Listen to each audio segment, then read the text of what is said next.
नमस्कार, स्वागत आप सभी का। आप देख रहे हैं बड़ी बहस लाइव और मैं हूं आपके साथ तुषार कौशिक। किसान अन्नदाता है और आज देश के अन्नदाताओं को देश की सरकार से नाराजगी है। इस नाराजगी का आलम यह है कि किसान बॉर्डर्स पर पिछले 60 दिन से ज्यादा हो चुके हैं और बैठे हुए हैं, लेकिन फिर भी किसान शांति से बैठे रहे। किसानों ने कहा हमें ट्रैक्टर परेड निकालना है। सरकार ने आखिरकार वो भी मांग पूरी कर दी, क्योंकि अभिव्यक्ति और विरोध का इस देश के हर नागरिक को अधिकार है और यह अधिकार देश का संविधान देता है। लेकिन अफसोस, उसी संविधान की 72वीं वर्षगांठ पर उस अभिव्यक्ति और आंदोलन का वो चेहरा देखने को मिला जिसने पूरे देश को शर्मसार कर दिया।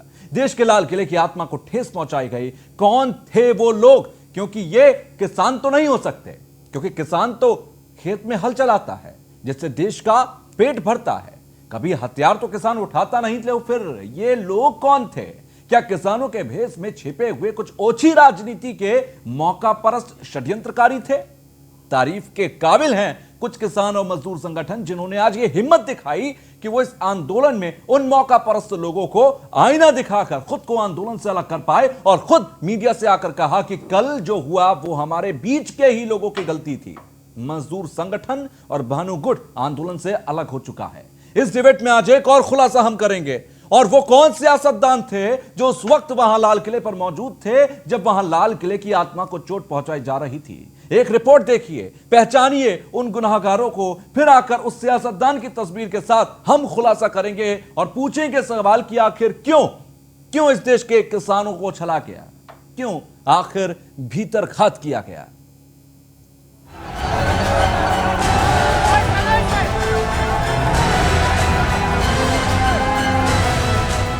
गणतंत्र दिवस के दिन दिल्ली में किसानों की ट्रैक्टर रैली के नाम पर हिंसा का वो तांडव देखने को मिला जिसने देश को शर्मसार कर दिया।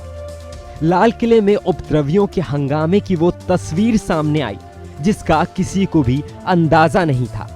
क्या ये रची रचाई साजिश का नतीजा था या इस रैली को बड़ी साजिश में तब्दील कर दिया गया? सवाल तो बहुत है, लेकिन जवाब देने वाला कोई नहीं।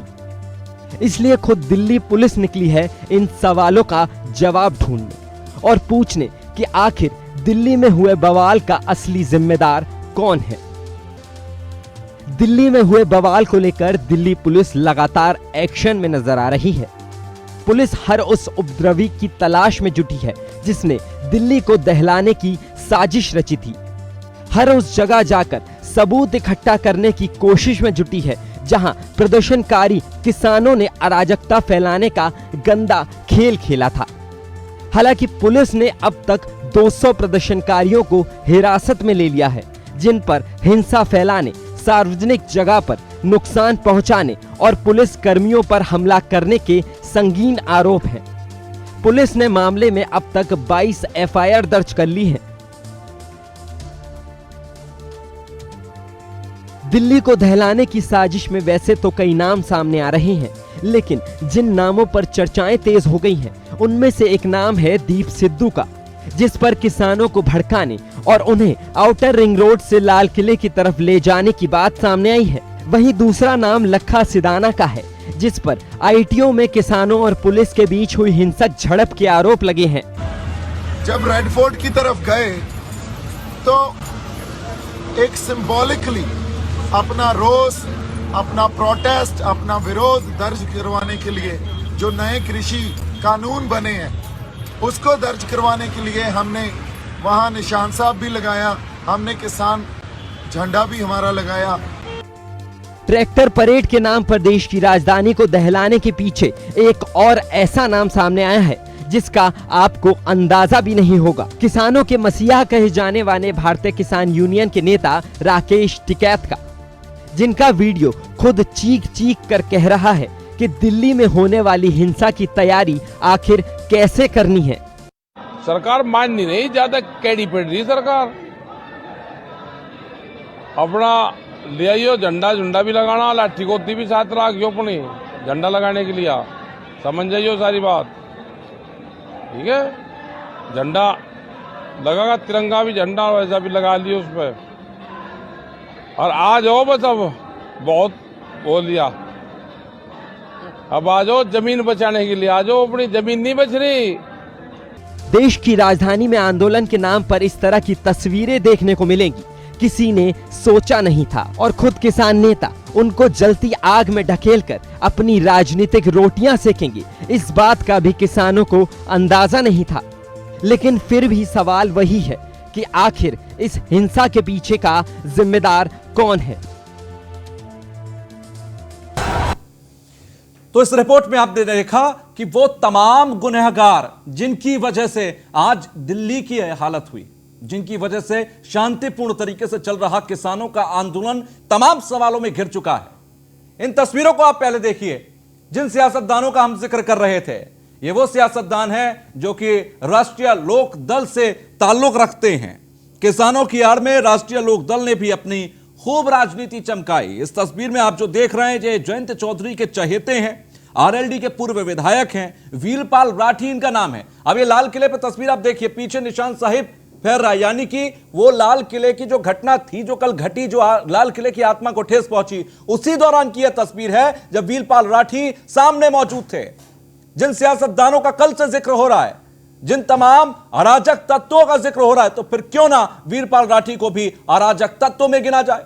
क्यों लाल किले पर जब उस घटना को जो ऐतिहासिक काला दिवस के तौर पर गिनी जाएगी, उस घटना के दौरान क्यों जोश में दिखाई दे रहे हैं। तमाम ये सवालों के बीच कुछ और सवाल हैं, कुछ और गुनहगारों से जुड़ी जानकारियां हम आपको देते हैं। 6 जो किसान नेता हैं, राकेश टिकैत, दर्शन पाल सिंह, बूटा सिंह बुर्जगिल, इसके अलावा जोगिंदर सिंह, इन सब पर केस दर्ज हुआ है।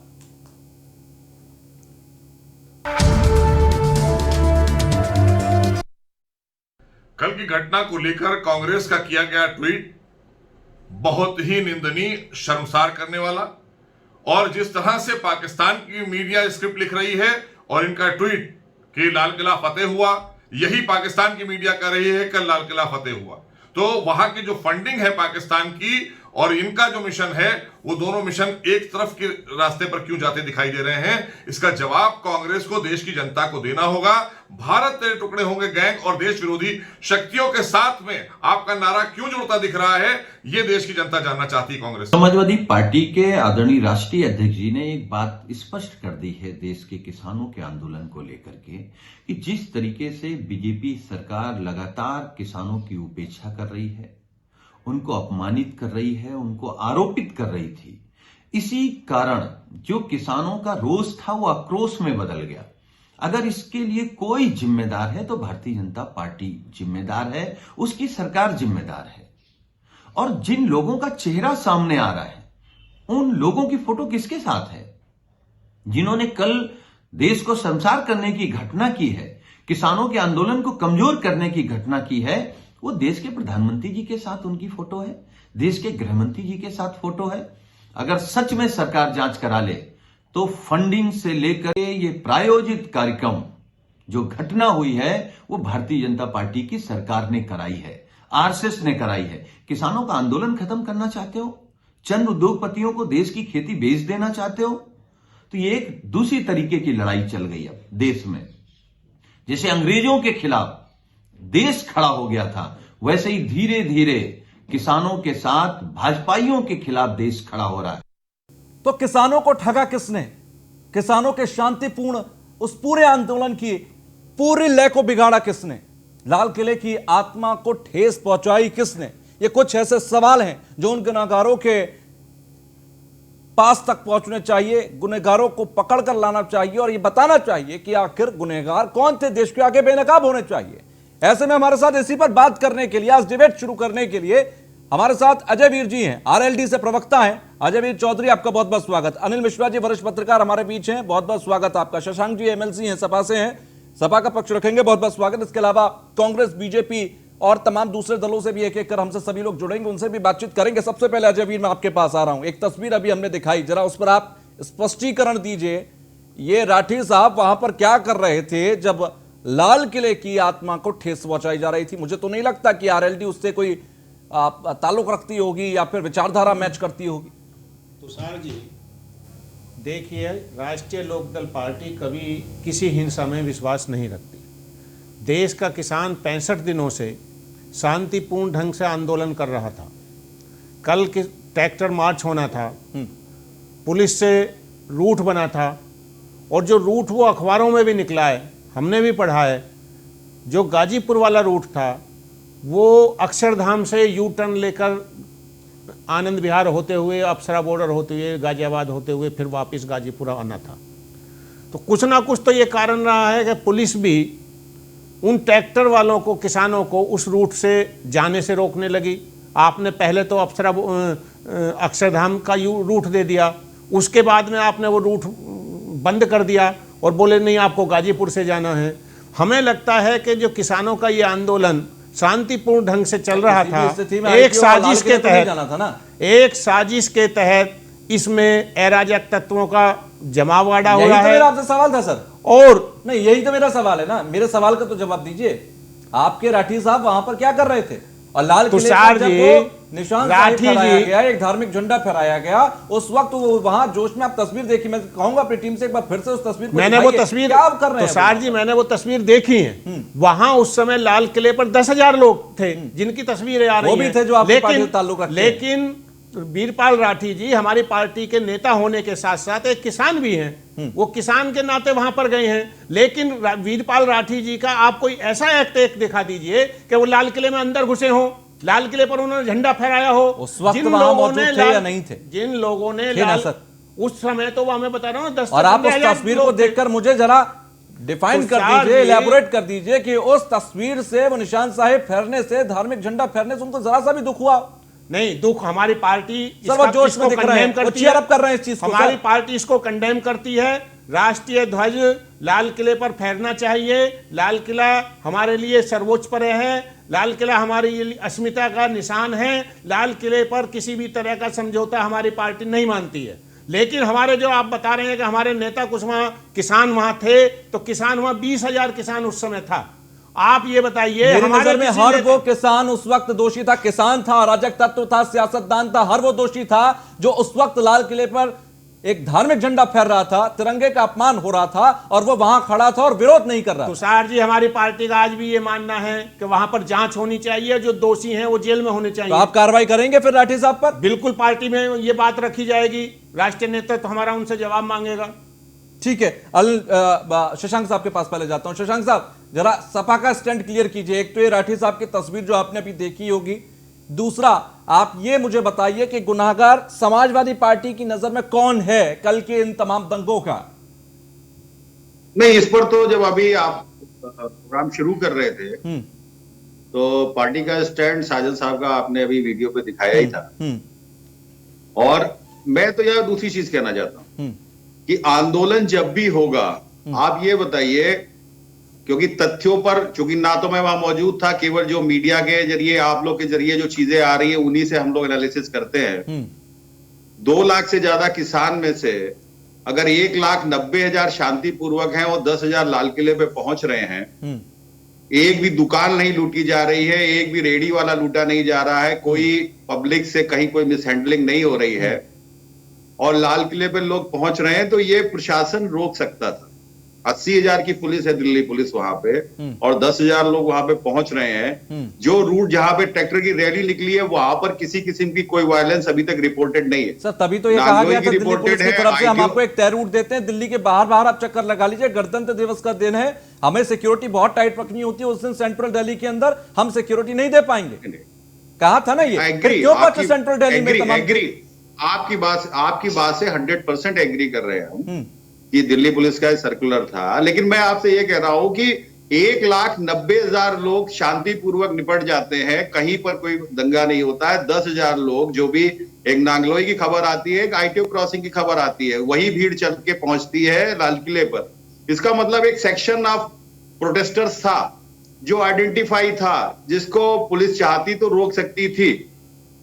और उसके बाद जिस पर्टिकुलर पर्सन का नाम बार बार दीप संधू का नाम आ रहा है, अभी उसका भी बयान सोशल मीडिया पे मैं देख रहा था, जो कह रहा है कि ये आक्रोश का एक तरीका था जिसकी वजह से हमने पवित्र धार्मिक जो है जिहादियों का भी सर आक्रोश का तरीका तो होता है, फिर उन जिहादियों का भी तो आक्रोश का तरीका होता है, फिर उसमें और वापस में अगर जस्टिफाई कर रहे हैं तो फिर दोनों चीजें एक ही हो गई। मैं उसको जस्टिफाई नहीं कर रहा हूं। मैं खाली ये कह रहा हूं कि दीप संधू का इतना ओवर एक्टिव होकर वहां पर ओपनली मीडिया पे कहना और अभी तक उसके खिलाफ कोई एक्शन ना लेना और दीप संधू के फोटोग्राफ्स प्रधानमंत्री जी के साथ और माननीय गृह मंत्री जी के साथ आना, फरार है सर, फरार है अनिल मिश्रा जी। मैं आ रहा हूँ, ठीक है, मैं आता हूँ, जरा अनिल मिश्रा जी को भी शामिल कर लेता हूँ। बड़ी सीधी सी बात है सर, मैं मिश्रा जी को भी शामिल कर लेता हूँ, मैं आ रहा हूँ आपके पास। मिश्रा जी आप करिए।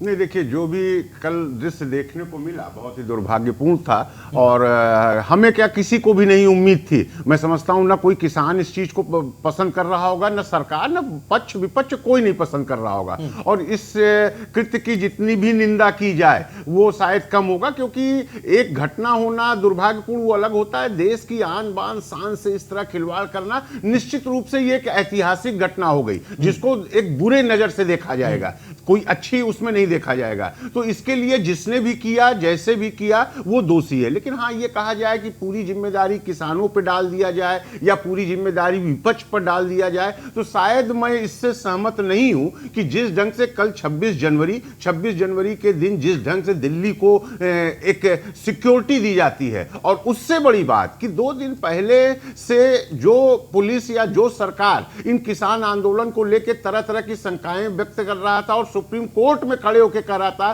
कि किसी भी कीमत पे ये नहीं होना चाहिए, और जब सुप्रीम कोर्ट ने उसकी एक तरह से हरी झंडी दी कि आपका मामला, इसमें हम कुछ नहीं बोल सकते, विरोध करना इनका अधिकार है, फिर वही पुलिस आखिर क्या सोच समझ के परमिशन देती है? और अगर देती है तो जब वो खुद कहती है 2 दिन पहले कि हमें पाकिस्तान से लेके और कहां इन्वॉल्व कर दिया गया, इतने ट्विटर हैंडल और इस तरह की हमें सूचनाएं मिल रही हैं, तो आखिर मैं ये मानता हूं कि इतनी जानकारियां होने के बावजूद, जैसा अभी आप कह रहे थे, ये बिल्कुल सच है कि उस वक्त लाल किला के इर्द गिर्द चाहे वो किसान हो, चाहे आम पब्लिक हो, या कोई भी खड़ा था, जिस वक्त वो लोग, वो व्यक्ति या वो ग्रुप उस झंडे के ऊपर चढ़ के झंडा आवे, उस वक्त उसको गोली मार देनी चाहिए। इससे बड़ा मैं समझता हूं अपमान नहीं हो सकता है। लेकिन अगर जनता किस पर आप प्रश्न उठा रहे हैं, तो वहीं हजारों हजार की संख्या में पुलिस खड़ी थी, न जाने कितने अधिकारी खड़े हुए थे। आखिर ऐसी क्या जनता की वो थी कि आपके हाथ में बंदूक है, आपके हाथ में सारे हथियार हैं, और उसके बाद लाठी डंडा एक ये अगर आप पक्ष लेके छूट लेना चाहते हैं, ओपन फायर की भी तो परमिशन नहीं थी ना सर? क्यों नहीं थी? फिर वही मैं जानना चाहता हूं कि क्या अगर नहीं, देखिए क्या होता है, पर गोली चलती तो फिर यही बात आती कि देखिए किसानों पर गोली चला दी, मतलब तो ये भी मानने को तैयार नहीं है ना कोई किसान थे। इसका मतलब है कल 20,000 लोग लेके कोई भी आदमी कभी लाल किला पे और कभी संसद पर श्याम जाजू जी हमारे साथ जुड़ रहे हैं, यही मतलब निकलता है बीजेपी के। मैं श्याम जाजू साहब, बहुत बहुत स्वागत आपका। नमस्कार सर, अनिल मिश्रा जी हमारे साथ हैं, वरिष्ठ पत्रकार हैं, आप ताल्लुक रखते भी होंगे। उनका ये सीधा कहना है कि पुलिस आपकी थी, लाल किले पर सीधे तौर पर आत्मा को ठेस पहुंचाई जा रही थी, देश की आन बान शान पर हमला किया जा रहा था, आपने रोका क्यों नहीं? पुलिस ने रोका क्यों नहीं? सबसे पहले तो मैं दिल्ली पुलिस को और वहां की जो सुरक्षा यंत्रणा थी उनको धन्यवाद देता हूं कि उन्होंने गोली चलाने का उनको आदेश भी नहीं था और उन्होंने उसकी कोशिश भी नहीं की। ये लड़ाई हिंदुस्तान पाकिस्तान लड़ाई नहीं थी, ये देश के नागरिक थे, और उल्टा एक किसान आंदोलन के कुछ लोग चाहते थे कि इस प्रकार के यहाँ हिंसा भड़के और उसकी रिएक्शन हम पूरे देश में दे दें। और ये किसी को मालूम नहीं है, जब इतनी बड़ी संख्या में जब मॉब आता है तो 37 शर्तें मान्य कर आप रूट तय कर लेते हो, और जब ऐसा हमला मचता है वहां पे, ऐसा आतताई कृत्य होता है, ये देश की विडंबना है। एक भी नेता वहां जमीन पे रोकने के लिए वहां उपलब्ध नहीं है। हमारे लाल किले के प्राचीर से जहां तिरंगे का अपमान होता है, वहां ये लोग कोई हमें दिख नहीं रहे, ना मीडिया में दिख रहे हैं। यही तो टिकैत साहब आज कह रहे थे कि हम तो शांतिपूर्ण गए थे, शांतिपूर्ण अपने बॉर्डर पर वापस आ गए, और जो हमारे हिस्सा था, मतलब एक जो जिम्मेदारी थी तमाम लोगों के ऊपर आंदोलन को भड़काने की, वो वहीं पर रहे। फिर तो यही मानकर चले अगर वो वापस लौट गए। सवाल जिस प्रकार से टिकैत जी का भी हमने देख रहा हूं मैं निवेदन कि वहां अपने झंडे डंडे लेके आओ, यार भाई पुलिस से लड़ाई करनी थी क्या आपको? लाल किले से वो बेचारे सिक्योरिटीज वाले पुलिस को जंप मार के अपनी जान खतरे में डाल के जो जंपिंग करना पड़ रहा है, ये क्या देश के कानून व्यवस्था का सम्मान है? मुझे ऐसा लगता है कि आंदोलन अपने अपनी जगह पर है। अगर वो मोदी जी इनको वो अनुमति नहीं देते दिल्ली की पुलिस, तो बोलते हमारे फंडामेंटल राइट पर अधिकार है। कोई गोली चलाते तो बोलते देखो पुलिस ने क्या कर दिया। ये ट्रैक्टर लेकर पुलिस के जान लेने के लिए तैयार है। ऐसे ट्रैक्टर नाच रहे हैं वहां पे, अपने नंबर प्लेट हटा के, शस्त्र लेके आ रहे, घोड़े लेके आ रहे, तलवारें चला रहे, और ये आंदोलन का नसीबा है। और आज अभी डिक्लेयर कर रहे, सोच चूहे खा के दिल्ली चलिए आज को कि हमें ये मंजूर नहीं है, ये निषेध है, इन पर कार्रवाई होनी चाहिए। अच्छा श्याम जाजू साहब, आरएलडी के एक बड़े नेता हैं, जयंत चौधरी के बेहद करीबी हैं राठी साहब, उनका ये सीधा तौर पर एक तस्वीर हमारे पास है जो लाल किले पर वो मौजूद हैं जिस वक्त वहां पर निशान साहिब फहराया गया। वो ट्रैक्टर रैली में भी मौजूद है, ट्रैक्टर परेड में भी मौजूद थे। आपका उस पर क्या रिएक्शन है? ये सब लोगों ने ये जानबूझकर ये साजिश की है। और अगर इतना 8 बजे से ये जब तक गणतंत्र दिन की परेड खत्म नहीं होती तब तक इनको अनुमति नहीं थी। 12 बजे शुरू होनी थी ट्रैक्टर रैली। कैसे ये नेता भी शामिल हो गए और कैसे रैली अंदर लेके आ गए? जो तय रूट थे उसके सिवाय इन्होंने डाइवर्ट किसको पूछ के किया? ट्रॉली एक भी लानी नहीं थी, ये तय था। ट्रॉली में भर के लोग कैसे आ गए? बिल्कुल। सबके हाथ में हथियार कैसे थे? ये जो बातें आपने लिखी और जिससे आपने कबूल किया था दिल्ली पुलिस को, ये तो अभी आंदोलन में डेमोक्रेसी में कुछ ना कुछ तो मिनिमम एश्योरेंस और विश्वास एक दूसरे पे रखना पड़ेगा। तो मुझे ऐसा लगता है कि पुलिस ने बहुत संयम पूर्ण वातावरण में इस आंदोलन को डील किया है और अब एक भी आदमी को बख्शा नहीं जाएगा। जो इसमें गुनहगार है सबको पनिशमेंट मिलेगी और उसकी कीमत उनको चुकानी पड़ेगी। मिश्रा जी। जाजू साहब नमस्कार, मैं अनिल मिश्रा बोल रहा हूँ। जी बिल्कुल निष्पक्ष होते हुए, एक आम भारतीय नागरिक होते हुए, चूंकि हमारी भावनाओं को भी ठेस पहुंचा, एक प्रश्न पूछना चाहता हूं आपसे। अगर हमारे पास हम किसान आंदोलन कर रहे थे, निश्चित है वो हमारे हैं, हमारे देश में सबको अधिकार है आंदोलन करने का, लेकिन पिछले 1.5 महीने से यही हमारी सरकार, जो हमारी सरकार मैं बोल रहा हूं, कभी उनके ऊपर खालिस्तानी, कभी पाकिस्तानी, और ऐसे नहीं बोल रही थी, कहीं ना कहीं इनपुट मिल रहा था। कुछ न कुछ इंटेलिजेंस ब्यूरो हमें लगातार रिपोर्ट दे रही थी। यहां तक कहा गया कि खालिस्तानी समर्थक इस आंदोलन में घुस रहे हैं और उसके पूरे साक्ष्य पुलिस दे रही थी। और जब 24 को मीटिंग होती है और उसके बाद अगर इस तरह के रिपोर्ट हमारे पास रहते हैं, उसके बावजूद अगर वो संगठन दिल्ली में घुसकर लाल किला जैसे ऐतिहासिक उस पर कब्जा करते हैं, तो कहीं ये सरकार या सरकार की तैयारियों को क्यों ना हम फेल्योर माने? आप ज्यादा नहीं, साल भर भी नहीं हुआ, याद करिए ट्रंप के दौरे के पहले भी यही हाल दिल्ली का हुआ था। उस वक्त भी दिल्ली ऐसे बंधक बना ली गई थी। क्या हमारा प्रशासन या शासन कहीं कमजोर पड़ जा रहा है अपनी नीतियों में? मुझे लगता है श्याम जाजू जी का संपर्क टूट गया हमसे। अजय वीर जी, जिस बात का भी जिक्र चल रहा था, श्याम जाजू ने भी इस बात को कोट करते हुए कहा कि वहां मौजूद कोई भी व्यक्ति अगर था तो वो गलत था। अनिल मिश्रा जी का भी यही कहना है कि वहां जो व्यक्ति मौजूद था और अगर वो विरोध नहीं कर रहा था, चेयरअप कर रहा था उस मोमेंट को, तो गोली मार देनी चाहिए। आपकी पार्टी क्या करेगी अब उसके साथ? हमने बताया हमारी पार्टी में ये बात रखी जाएगी और जो हमारे अभी तक संज्ञान क्यों नहीं लिया सर? वो जरूर उन लोगों से पूछताछ करेगा कि आप क्यों ना मालूम सर, ये आपकी पार्टी का स्टैंड था। नहीं, हमारी पार्टी बड़े नेता है, मैंने जैसे पहले कहा, हमारी पार्टी हिंसा में विश्वास नहीं रखती। हमारी पार्टी कभी हिंसा में विश्वास नहीं रखती। लाल किला हमारी अस्मिता से जुड़ा हुआ सवाल है। लाल किले पर कोई गलत बात हमारी पार्टी कभी सहन नहीं करेगी। वहां पे जो झंडा फहराया, दीप सिद्धू जिसका नाम आ रहा है, आप देखिए ना उसके फोटो किस पार्टी के लोगों के साथ आ रहे हैं, वो किस विचारधारा का लोग है, उस पर क्या कार्रवाई हुई?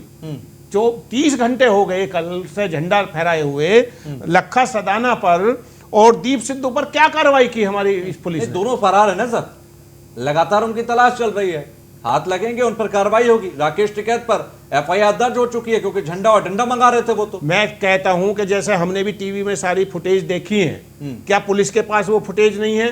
क्या सब वहां पर जहां पर ये दंगे हुए वहां सीसीटीवी नहीं लगे हुए? वो तो सब सीसीटीवी से निकाल के उस पर जांच होनी चाहिए, सबकी पहचान होगी, सब पर कार्रवाई भी होगी। हमारी पार्टी का मानना ये है कि जो दोषी है, जो दोषी है उस पर कार्रवाई होनी चाहिए। मुझे किसानों से बेहद हिमायत है सर। मैं पूछना चाहता हूं, उनके शांतिपूर्ण आंदोलन को किसने भंग किया? तुषार जी आप बताइए, जो 65 दिन से एक किसान अपने आंदोलन को शांतिपूर्वक ढंग से चला रहा था और जो सरकार छल के बल पर उस आंदोलन को खत्म करना चाहती थी, उसने आखिर कल क्या हुआ कि जो किसान 65 दिन से शांतिपूर्वक अपना आंदोलन चला रहा था, कि कल उसने ये अशांति फैलाई?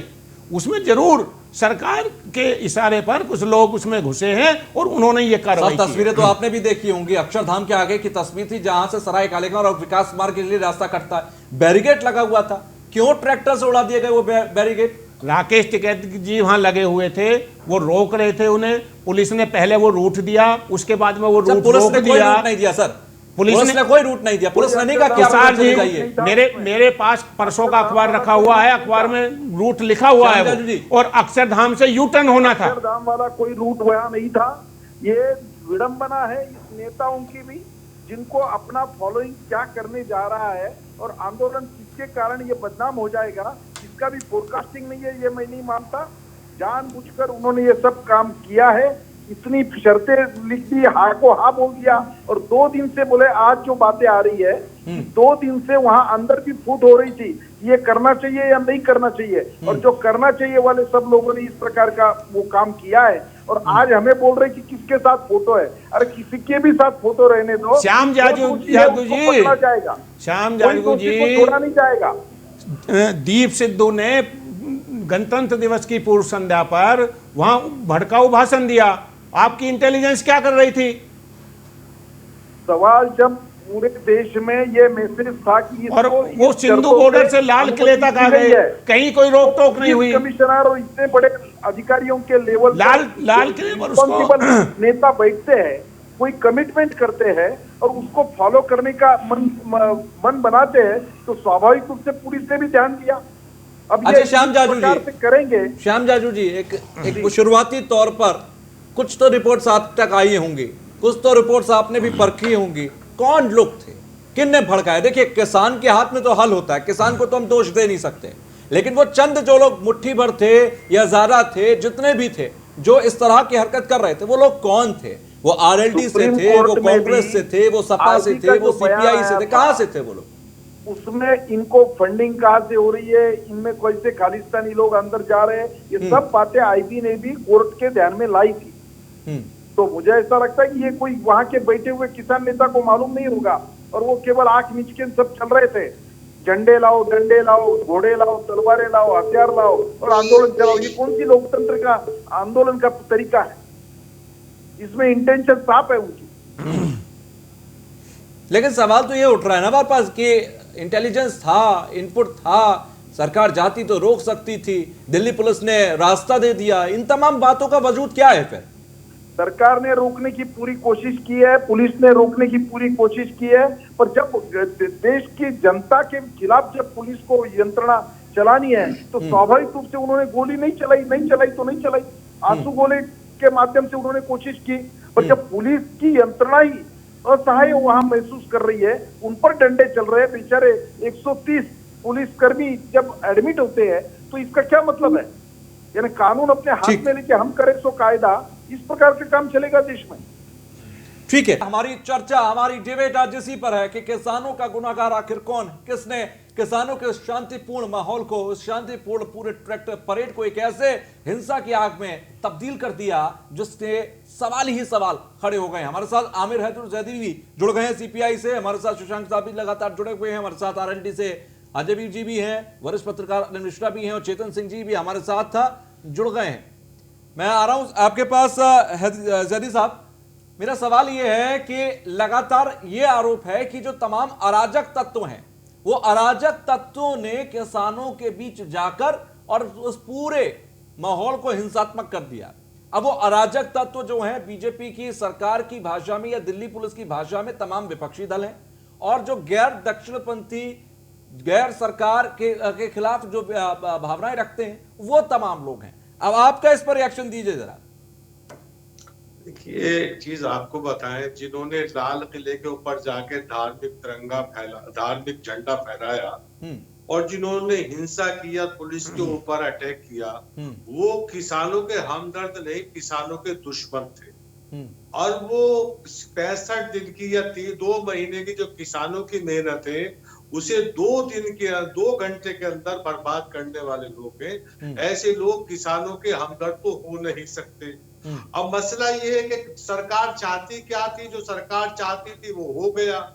आंदोलनकारी तो ये नहीं चाहते थे, क्योंकि किसी भी आंदोलन में हिंसा का आना आंदोलन को समाप्त करने जैसा है। अब दूसरी एक चीज ये है कि सरकार आंदोलन समाप्त करना क्या चाहती है। ये आंदोलन चौथे स्टैंड पर पहुंच गया है, चौथी उस पे पहुंच गया है। पहले दौर के अंदर सरकार चाहती है समझा के आंदोलन खत्म कराए, दोबारा स्टेप होता है कि लालच दे के कराए, तीसरा स्टेप होता है धमका के कराए, चौथा स्टेप होता है बदनाम करके कराए। तो ये आंदोलन को बदनाम करने की एक साजिश थी जो कामयाब हो गए। ठीक उसी तरह से जैसे जेएनयू के अंदर एक नकाबपोश गैंग आया था जिसे पुलिस सरकार ने माओवादी बताया, लेकिन आज तक किसी का पता नहीं चला। कमिश्नर की नाक के नीचे, गृह मंत्रालय की नाक के नीचे वो नकाबपोश गैंग नहीं नजर आता है कहीं। ऐसे ही कुछ चड्डी गैंग के लोग कल आंदोलन में घुस आए थे जो किसान के हुलिये में थे, अपने आप को किसान कह रहे थे, लेकिन वो किसान नहीं थे बल्कि किसानों के दुश्मन थे। ऐसे दुश्मनों से किसान सावधान नहीं रहे, किसान नेताओं को उन्होंने धोखा देने में कामयाब हो गए। ये किसान आंदोलन, नहीं, उन लोगों का नाम तो बताइए जिनका आप नाम जिक्र कर रहे हैं। नहीं थे, नहीं, आप उन लोगों का नाम तो बताइए, वो कौन लोग थे जिनका आप जिक्र कर रहे हैं कि ये लोग गुस्सा है और आने के बाद इन्होंने ये हरकत की। देखिए सीधे सीधे मैं तो कह रहा हूँ चड्डी गैंग के लोग थे। अब चड्डी गैंग के लोगों को आपको तलाशना है। जेएनयू के अंदर नहीं, अगर आपके पास किसी के चेहरे, किसी की पहचान नहीं है तो आप ये कैसे कह सकते हैं कि वही लोग थे? आजकल नहीं, आपने देखा क्या? सरकार कहती है आपने उन लोगों को देखा था क्या? लेकिन इतने माओवादी कोई वीडियो आपके पास हो? आज तक किसी की गिरफ्तारी नहीं हुई है। ठीक ऐसे ही आंदोलन के अंदर या घुसा है किसानों के अंदर, तो किसानों के आंदोलन में घुस के किसानों को बदनाम करने की बात है। जब सिंघू बॉर्डर से ये अपडेट है, किसान कह रहे हैं 12 बजे के समय था, एक ग्रुप 300-400 का वहां से चला, ठीक 9 बजे किसानों ने उनसे अलग कर लिया, लेकिन उन्हें सेफ स्पेस दिया गया, वो अंदर तक घुसते चले आए। ये सारी चीजें देखने की है। इन्वेस्टिगेशन का इशू है, सरकार उसके ऊपर इन्वेस्टिगेशन करे। अगर आप ये मानते हैं कि सब इन्वेस्टिगेशन का इशू है तो फिर आप आरोप किस बिना पर लगा रहे हैं? मुझे बिना तो बताइए सर, मैं सवाल तो करूं उस आधार पर। मैं श्याम जाजू से सवाल तो करूं उस आधार पर। आप मुझे ये तो बताइए, ऐसे तो मैं भी कह देता हूं कि वो तमाम लोग सीपीआई से थे। आप श्याम जाजू साहब कह देंगे कि वो आरएलडी से थे, आरएलडी कहते कि वो समाजवादी पार्टी से। इससे नहीं होगा ना काम सर, कोई आधार तो बताइए, कोई सबूत तो दीजिए इस बात के आरोप का। सारी जांच एजेंसियां जो है वो केंद्र सरकार के अधीन आती है, किसानों के अधीन नहीं आती है, या कम्युनिस्ट पार्टी ऑफ इंडिया के अधीन नहीं आती है। जिसने झंडा फहराया है उसकी पोस्ट, उसकी पिक्चर वो मौजूद है, उसे इस्टेब्लिश किया जाए किसान नेता के रूप में। श्याम जाजू दीप सिद्धू पर क्लेरिफिकेशन दीजिए। लगातार सोशल मीडिया से लेकर, और ये तो रिकॉर्डेड चीज है कि वो सनी देओल के कैंपेन में शामिल रहे, सनी देओल के परिवार के बेहद करीबी हैं। हालांकि सनी देओल भले ही अब इस बात से इनकार करें कि वो उनके करीबी नहीं है, लेकिन ये नहीं हो सकता, ये मानने वाली बात नहीं होगी। मुझे ये बताइए कि दीप सिद्धू का मामला क्या है सर? सिद्धू जी के विषय में सनी देओल जी ने दिसंबर में ही डिक्लेयर कर दिया था, इनसे हमारा कोई वास्ता नहीं पड़ता। चुनाव के दिनों में सब लोग प्रचार में आते हैं, इसका मतलब नहीं, ये पहले से क्या हो रहा है? ऐसा नहीं होता है। उनको हम छोड़ेंगे, वो हमारे सिद्धू जी के प्रधानमंत्री जी के साथ फोटो है, करने का गृह मंत्री जी के साथ फोटो है। इस प्रकार का बार बार किया गया है। 25 तारीख को किसान आंदोलन में इस प्रकार के भाषण हुए हैं, लोगों को उकसाने वाले भाषण हुए, लोगों को एग्रेसिव करने वाले भाषण हुए, और यही इस आंदोलन की विडंबना है।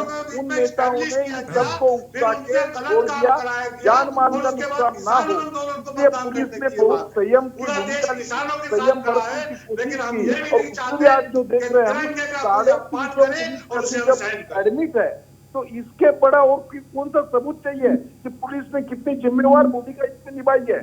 जब तक एक गोली चलाते और कुछ होते तो देश में पूरी रिएक्शन आती थी। जब सरकार ने बड़ा संभल के निर्णय लिया है, बहुत होशियारी का निर्णय लिया है, समझदारी का निर्णय लिया है। कांग्रेस से चेतन सिंह हमारे साथ जुड़ गए हैं। चेतन जी, मेरी आवाज पहुंच रही है अब तक? बिल्कुल आ रही है। हालांकि आप बहुत देर से जुड़े हमारे साथ, लेकिन मैं ये जानना चाहूंगा कि कल जो हुआ वो आपने देखा, आपने भी समझा। आरोप लग रहे हैं कि विपक्ष की तरफ से तमाम अराजक तत्व आए और पूरे माहौल को बिगाड़ा गया। विपक्ष में आप भी आते हैं, क्योंकि कल हमारे साथ देवेंद्र प्रमुख साहब जुड़े थे, उनका ये कहना था कि 7 साल से जो कुर्सी के सपने देख रहे हैं वो तमाम लोग हैं। जरा मुझे इस पर रिएक्शन दीजिए। नहीं, देखिए बिल्कुल सही कह रहे हैं वो। नेहरू जी आ गए थे कल, गांधी जी आ गए थे, उनकी वजह से सारी समस्या हुई है। विपक्ष में सारे आज तक जो भी कोई ठीकरे फोड़े गए हैं वो नेहरू जी के ऊपर ही तो फोड़े गए हैं कि नेहरू ने ऐसा कर दिया, गांधी ने ऐसा कर दिया। तो अभी भी यही कह लें और कहना क्या चाहते हैं, इस पे क्या रह गया है? देखिए, अब इन सब बातों का कोई औचित्य रहा नहीं है। आज के समय में हमें पता है कि जो पार्टी सत्ता में है उसकी जिम्मेदारी बनती है कि वो कानून व्यवस्था को अच्छे से चलाए, उसकी जिम्मेदारी बनती है कि लॉ एंड ऑर्डर सिचुएशन बड़ी अच्छे से रहे। लेकिन अपनी विफलता का ठिया किसी और के ऊपर फोड़ने से कुछ निकल के नहीं आएगा यहाँ पर। अब आप ये देखिए, लाल किले में वो घुस गए। अब लाल किले में सिक्योरिटी की जिम्मेदारी किसकी थी? पुलिस ने क्यों नहीं रबड़ बुलेट चलाई, वाटर कैनन का यूज किया? जो टिकैत साहब तो यहां तक कह रहे थे कि जो रास्ता दिया गया था ट्रैक्टर ट्रॉली के लिए उसको पूरा बंद करके रखा हुआ था। अब देखिए, ये सब जांच होनी चाहिए कि जब कानून ने बोला, सुप्रीम कोर्ट ने बोला कि जैसा पुलिस डिसाइड करेगी वैसा हो जाएगा, पुलिस ने एक रास्ता दे दिया, फिर रास्ते पे क्यों बैरिकेड कर रखा था? तो अब देखिए, यहां पर किसानों से इतनी नफरत करना ठीक नहीं है देश में। ये अहंकार रखना लोकतंत्र में भी बिल्कुल ठीक नहीं है। लेकिन इसका मतलब ये नहीं कि जो हुआ है वहां पर लाल किले पे वो ठीक है। वो बहुत ही अफसोसजनक बात है। ये लिखा जाएगा, इतिहास में लिखा जाएगा। जो ये क्रांति, जो विश्व की सबसे बड़ी क्रांति थी, भारत की सबसे बड़ी क्रांति कह सकते हैं, आजाद भारत की, जिसको इस तरह से बदनाम करने की साजिश जो रची गई है उसका बिल्कुल पर्दाफाश। अच्छा श्याम जाजू साहब, एक बात बार बार उठ रही है कि सरकार के, हम अभी चाहूंगा, दिल्ली पुलिस चाहती वहां पर तो कंट्रोल कर सकती थी। दिल्ली पुलिस वाटर कैनन का इस्तेमाल कर सकती थी, रबर बुलेट का इस्तेमाल कर सकती थी अगर ओपन फायर नहीं करना था तो। ये तमाम चीजें क्यों नहीं की गई? ये एक सवाल हर विपक्षी का है जिस पर भी आप आरोप लगाएंगे। दिल्ली पुलिस ने पूरी फोर्स जिस रास्ते पर ये ट्रैक्टर रैली चलने वाली थी उस वहां पर रखी हुई थी और बाकी रास्ते बैरिकेड से उन्होंने बंद किए गए थे। जब युद्ध स्तर पर ट्रैक्टर से पुलिस अधिकारियों के पर डाले जाएंगे ट्रैक्टर, और वो जो चित्र हम देख रहे हैं, आज पूरे दिन भर टीवी पर देख रहे थे कि जान हथेली पे रख के जब पुलिस कर्मी वहां काम कर रहे हैं और ये ट्रैक्टर ऐसे शहादत के रूप में वहां पर उन पर चढ़ रहे हैं, तो कौन आदमी वहां काम कर सकेगा?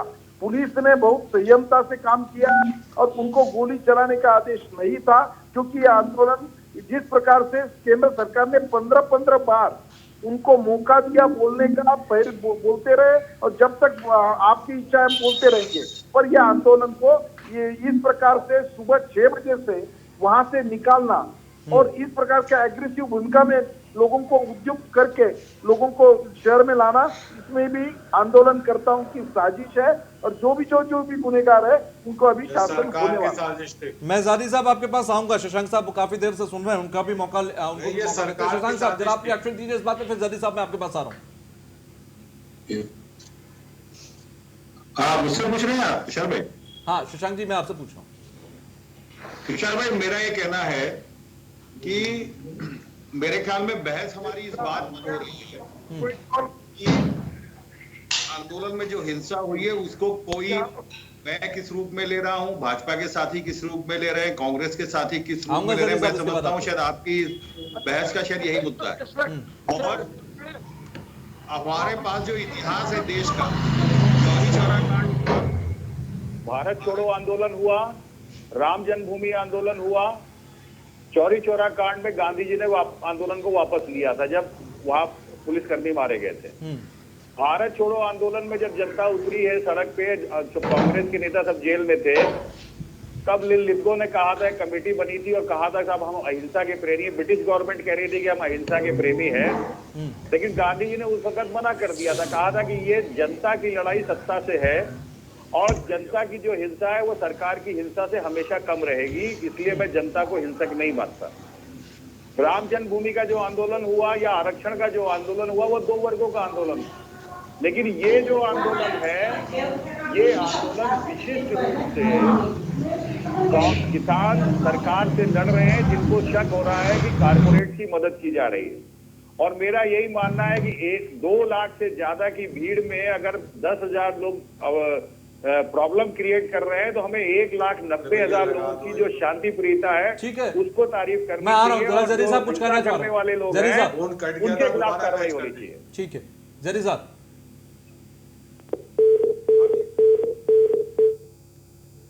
जरी साहब मेरी आवाज पहुंच रही है? जरी साहब के पास मैं जाऊंगा, उनका शायद फोन कट गया है। फैजल साहब बोलिए। देखिए, यहाँ पर विपक्ष के ऊपर आरोप लगाने से कुछ हासिल आएगा नहीं। पुलिस की नाकामी रही है, और दूसरा हमें देखिए सत्ता की जिम्मेदारी होती है, जो सत्ता में पार्टी होती है उनकी जिम्मेदारी है कि वो निगोशिएट करें। अगर वो निगोशिएट ही नहीं कर पाए किसानों से, इतनी बड़ी विफलता ये तो एक इतिहास में लिखी जाएगी कि जब किसान इतने सारे सर्दियों में, और इतने 60 से ज्यादा किसानों की जो मौत हो चुकी है सड़कों पे इस आंदोलन में, उस बिल का, उस कानून का, उस एक्ट का लाने का क्या फायदा जिसमें कितने किसानों ने अपनी जान खो दी, और वो जो एक संवैधानिक तौर से नहीं आया था। तो इसके ऊपर तुरंत पार्लियामेंट बुला के, स्पेशल सेशन बुला के चर्चा होनी चाहिए। इसके ऊपर समझना चाहिए कि क्या क्या ऐसी चीजें हैं। ऐसे तो फिर सीएए, ट्रिपल तलाक, 370 सब खड़े हो जाएंगे ना। फिर तो सब ये कहेंगे हम दिल्ली के बॉर्डर्स को बंद कर दे रहे हैं, फिर आप वापस ले लीजिए अपना कानून। देखिए ये जो बात आपकी है ना, हो जाएगी ना सर। नहीं, अब मैं इसके ऊपर जवाब देता हूं। देखिए, इसके ऊपर ऐसे पे ऐसा हो जाएगा, वैसे पे वैसा हो जाएगा, अगर मगर की बात नहीं होती। लोकतंत्र में नहीं, संशोधन के लिए तैयार है सरकार, जनता सबसे ऊपर होती है। संशोधन के लिए तो तैयार है सरकार, संशोधन कीजिए। नहीं, संशोधन करिए। देखिए, किसके लिए है ये सब चीज, आप बताइए ना। किसानों के लिए है ना। देश के सरकार का भी कोई अधिकार है ना सर। भाई विपक्ष नहीं, सरकार का अधिकार है। ऐसे तो हर चीज जनता के लिए ही होती है सर, और जनता सर्वोपरि है। फिर तो जनता के हिसाब से अब मैं इसके ऊपर जवाब देता हूं 20 सेकंड में। सबसे पहली बात, सरकार का बिल्कुल अधिकार है, लेकिन क्या वो एक स्टैंडिंग कमेटी बना के पार्लियामेंट के अंदर चर्चा करके इस तरीके से आया ये? पहली बात। दूसरी बात, इसके ऊपर किसानों की कमेटी बना के किसानों से चर्चा करी गई? नहीं करी गई। तो अब जब इतना बड़ा बवाल हो चुका है तो इसके ऊपर क्यों नहीं चर्चा की जाए एक लोकतांत्रिक तरीके से?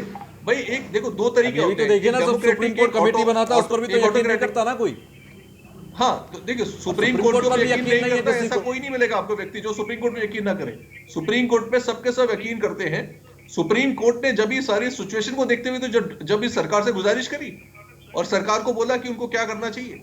तो आज के समय में देखिए, अपनी अहंकार को इतना आगे ना रखें। कृष्णा जी, क्या कल भी बिल वापस लेना ही एकमात्र सॉल्यूशन हो सकता है या था?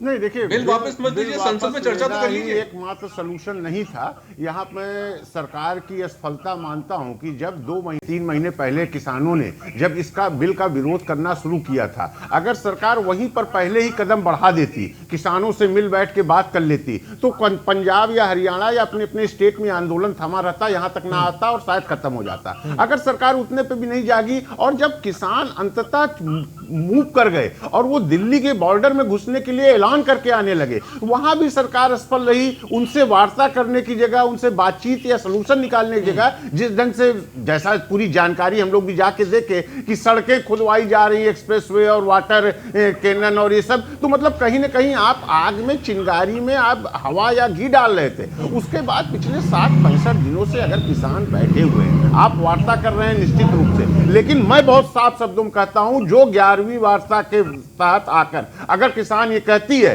कि हम 1.5 साल और 2 साल तक के लिए स्थगित करने को तैयार हैं, आइए हम आप मिल बैठ के उसमें संशोधन बात करते हैं। मैं चैलेंज से कहता हूं, अगर पहली या दूसरी मीटिंग में अगर गवर्नमेंट ने यही ऑफर कर दिया होता तो आज की डेट में किसान आंदोलन खत्म हो जाता और किसान भी इस बात से सहमत होते। लेकिन आपने उनको 60 दिन से ज्यादा वहां बिठाया, 150 से 200 ज्यादा किसान मरने लगे। इस ठिठुरन भरी ठंड में जब इतना कष्ट सह के वो आगे आए, तो जहां एक जिद की बात कह लीजिए या ईगो की बात कह लीजिए, तो जैसे कि सरकार ने अपना ईगो भिड़ाया, ठीक उसी तरह यहां पर किसान भी किसानों की जिद और ईगो भी आगे आ गई, बिल्कुल आ गई, वजह से कहीं ना कहीं अब वो उठना नहीं चाहते। किरण पाल जी हमारे साथ किसान नेता जुड़ गए हैं। किरण पाल जी, मेरी आवाज पहुंच रही है अब तक?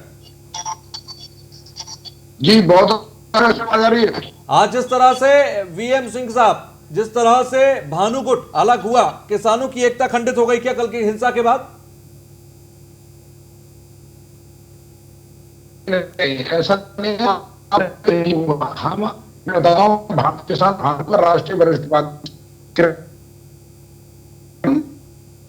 किरणपाल जी, मेरी आपकी आवाज हम तक ठीक तरीके से नहीं आ पा रही है। आपकी आवाज हम तक ठीक तरीके से नहीं आ पा रही है। शशांक हमारे साथ समाजवादी पार्टी से हैं। शशांक, मेरी आवाज पहुंच रही है अब तक? जी आ रही है। कल आपने भी ट्रैक्टर परेड तमाम तहसील स्तर पर निकाली, आपने भी ट्रैक्टर परेड का खूब समर्थन किया समाजवादी पार्टी की तरफ से, और समाजवादी पार्टी तो शुरुआत से ही किसानों के साथ कदम से कदम मिलाती नजर आई। मुझे जरा ये बताइए कि आज जिस तरह से मजदूर संघ जो है, संगठन जो है, उन्होंने अपना किनारा किया, भानु गुट ने अपना किनारा किया, आपको लगता है कि इसके बाद किसान संगठनों की एकता और वो जो एक ताकत के साथ आंदोलन चल रहा था वो अब चलेगा? देखिए, बीएम सिंह साहब जो अलग हुए हैं, उनके इशू ये है कि हम वायलेंस को पसंद नहीं करते, लेकिन मांगे वही हैं। भानु गुट जो अलग हुआ, उसने भी कहा हम वायलेंस को पसंद नहीं करते हैं, लेकिन मांगे वही हैं। दीप आंदोलन से तो पीछे खींच लिया है, उसको संगठन निकाल चुके थे। और मैं तो चार साहब एक चीज खाली छोटी सी कहना चाहता हूं कि जिस तिरंगे के अपमान के लिए आज हम सब इतने संवेदनशील हुए हैं, वही तिरंगा झंडा न्यायपालिका के मंदिर से हटाया गया था, वहां तो हटाया गया था, यहाँ तो नीचे लगाया गया, और तब वहां लगाया गया था और एक राजनीतिक दल का झंडा लगाया गया था, लेकिन एक खामोशी छा गई थी। उसको 2-1 दिन मीडिया में चलने के बाद वो चीज खत्म हो गई थी। तो मेरा मानना यह है कि घटनाओं को जब भी देखा जाए तो सारे परिप्रेक्ष्य में देखा जाए, और यहाँ पर मेरा अपना मानना है कि किसानों का जो एक 95% तबका शांतिपूर्वक रहा है, तो लिहाजा मुझे आंदोलन को शांतिपूर्वक मानना चाहिए। और जो लाल किले पे जो घटना हुई है, ये निश्चित रूप से कोई साजिश इशारा करती है जो एक बड़ी जांच की मांग करती है। ठीक है, चलिए, आप सभी का बहुत बहुत शुक्रिया आज की डिबेट के लिए।